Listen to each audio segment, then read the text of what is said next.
Sebenarnya saya sangat puas saya dari segi tampilannya. Tapi agak ragu pula saya. Tapi kita lihat saja lah nanti bagaimana nantinya ya.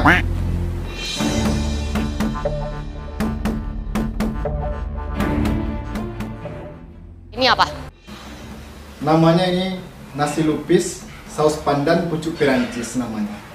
Gimana buatnya? Kalau itu berasnya saya masak dengan periuk nasi, lalu saya cetak dengan daun pisang. Setelah itu saya kicau dengan tangan. Pakai beras singkong? Iya, kalau di kampung saya namanya beras ubi jalar namanya. Karena nasi lupis pucuk Perancis ini, saus pandan ini, semua bahan itu berasal dari beras ubi jalar. Kenapa kamu tidak puas?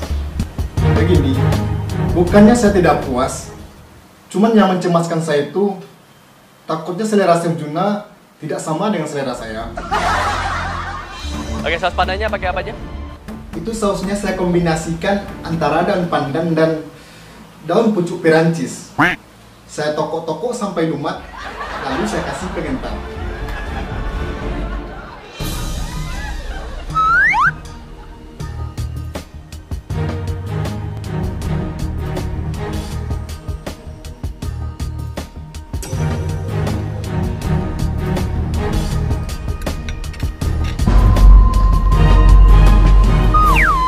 Itu kenapa ekspresinya, Mas? Enak benar ya? Itu memang enak itu.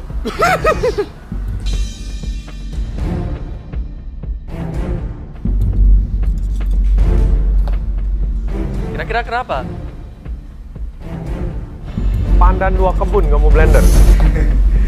Ya benar sekali, Chef Juna. Kebetulan kebun tetangga sebelah tidak pernah ditebasnya atau dibersihkannya lah.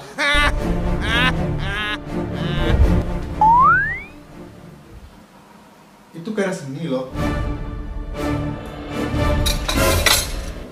Main pelanting-pelanting ke sendoknya. Untuk teksturnya sebenarnya kalau dia lebih sticky lebih enak. Tapi di sini sebenarnya kamu masih bisa kreatif, kamu bisa campur kan. Flavornya sebenarnya it's good. Terima kasih ya, Mbak. Di sini yang mengejutkan lebih ke saus pandan kamu ya. Saya sempat lihat di bench warna saus pandan kamu ini menarik. Saya sampai nanya kan, ini pure pandan atau kamu campur pewarna? Dan pure pandan. Makanya saya semangat ngelihatnya kok bisa buat sekental itu dan rasanya seperti memakan daun pandan. Berapa banyak pandan yang kamu pakai? Mbak benar sependapat dengan saya. Kalau masalah berupa karunnya, tidak pucuk pandan saya saja saya cari. Saya campur juga dengan pucuk Perancis. Kira-kira banyaknya itu 2 sak semen lah. Kamu pikir kita kambing?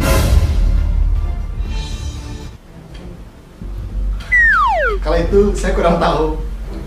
Kalau masalah kambing itu saya tidak tahu. Biasanya kamu bikin saus pandan seperti itu? Belum pernah dia bikin saus pandan. Jujur kamu? Pernah sekali saya bikin, tapi daun pandannya saya campurkan dengan pucuk Perancis. Ya sebenarnya semua sudah dibilang sama Chef Renata ya. Karena memang sosnya itu, ya sosnya, pandan sosnya itu.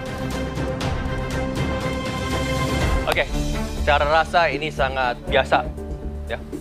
Kayak pale dan bland, tapi ini rasanya coconutnya kerasa, gula jawanya kerasa, teksturnya enak. Cuman again, saus sudah dibahas. Kalau kamu bikin saus seperti ini, lain kali pandan, santan, kamu blender jadi satu, kamu saring. Ya, terus kamu tambahin gula dan kamu cicip. Jadi nggak usah pakai tekstur dari tepung beras lagi untuk ngentelin dan lain-lain. Kamu langsung blender aja. Santannya pasti warna hijau. Ya, kamu reduce lagi dengan gula. Ya. Setelah itu, kalau ditambahin buah-buahan tropikal, akan lebih enak lagi. Ya. Pemilihan piring kamu harus tahu supaya kontras. Izin Mas, saya ingin mengklarifikasi kenapa saus pandan tidak enak. Mungkin gara-gara saya mencampurnya dengan daun pucuk Perancis.